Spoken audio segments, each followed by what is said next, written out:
What's going on? I'm back with another banger, and boy, oh boy, oh boy, oh boy, my boy Sexy Dexy got traded to Cincinnati. I didn't record a video last night as I woke up to this news today. I woke up to the Sexy Dexy news, and oh man, I'm still a little heartbroken, a little, but we got pick number 10, baby.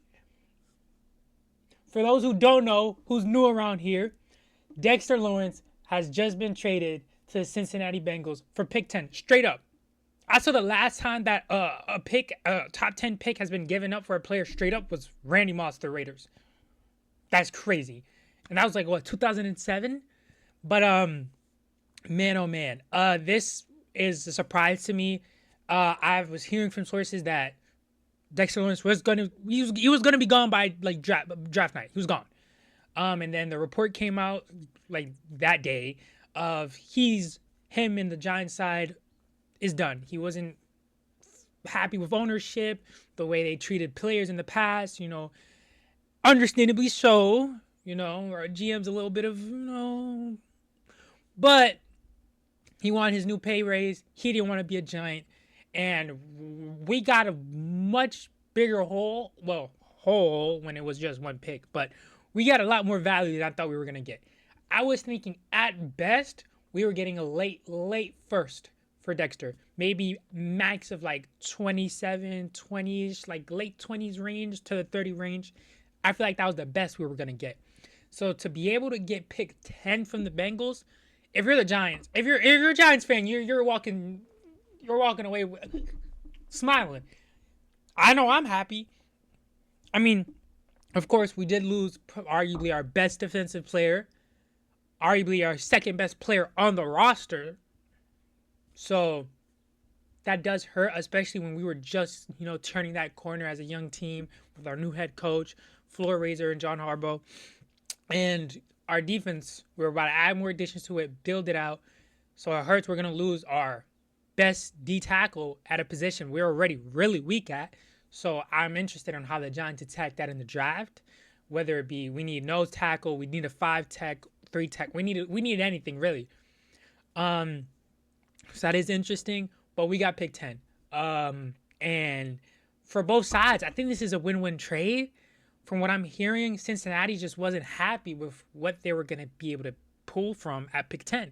Meaning, most likely, the top 3 defensive pass rushers were going to be off the board. And Sonny Styles and Caleb Downs were probably going to be off the board in their mind. And they really weren't comfortable with taking corner, it seems like, when that was arguably their strongest position on their defense, which isn't saying much as the defense was hot ass. But, so I mean, hey, if you're a Cincinnati fan, you got to be happy because his defense is starting to look a little scary the way it's shaping up. They have Dexter Lawrence at the defensive tackle, Jonathan Allen right next to him. Then they have Boye Mafe, who they just paid, I think, on a pretty good contract. And they have Shamar Stewart on the right side. And that's really helpful for his development to be able to get someone who just 2 years ago gave you 7 sacks, 7.5 sacks, something like that, something crazy at the nose tackle position.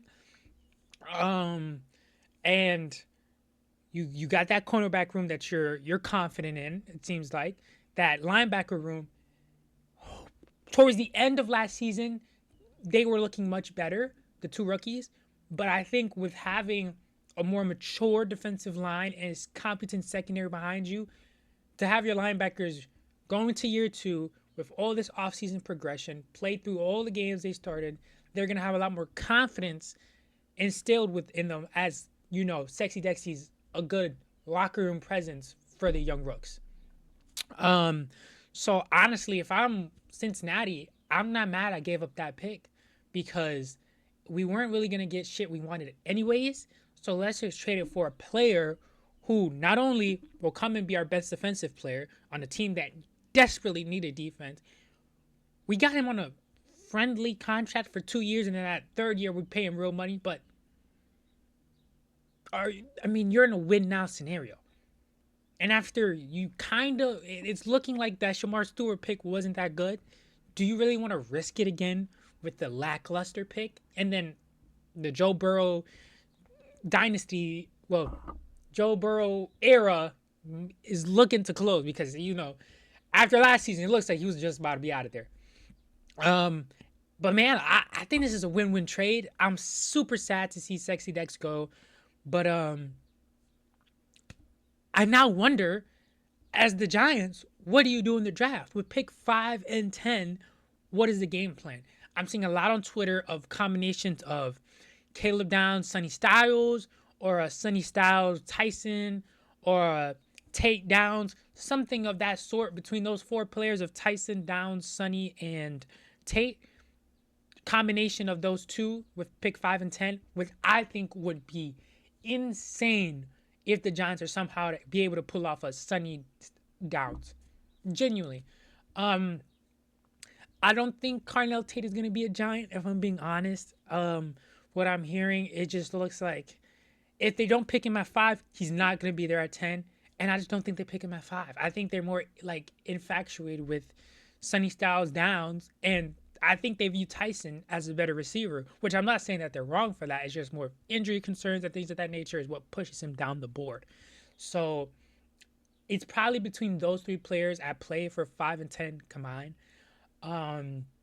Obviously, there's the outside chance that, they can surprise people and go with like a Vega Ioane or Fano, because our offensive line does need help. But that will probably be addressed at pick 10. If they do that, and I'm not sure if they do. I'm not mad if they do, because our offensive line definitely needs help.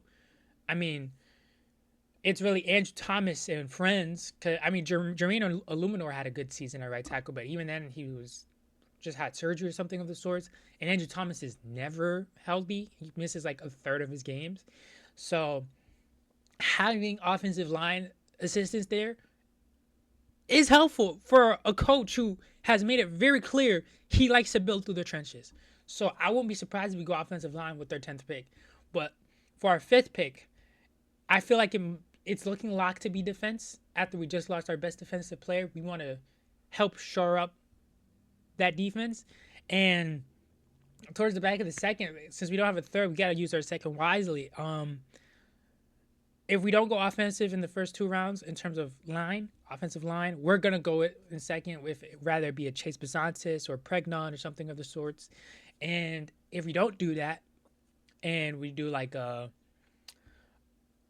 a good chance we get a D tackle at that spot to replace Dexter Lawrence, which we need a D tackle. I think right now Darius Alexander's he's just slotted up to be our DT1, and he's just not that good. I mean, he's not DT1 caliber. Like, obviously, there needs to be improvements made. So I think Peter Woods will be there, and I think this is a hot take. I have comps of him toward Dexter Lawrence. I think he can be that high octane pass rushing from the interior presence, which a lot of people are down on him after his down season at Clemson. Same school as Dexter Lawrence, but everybody was down on everybody from Clemson. They just had a horrible season.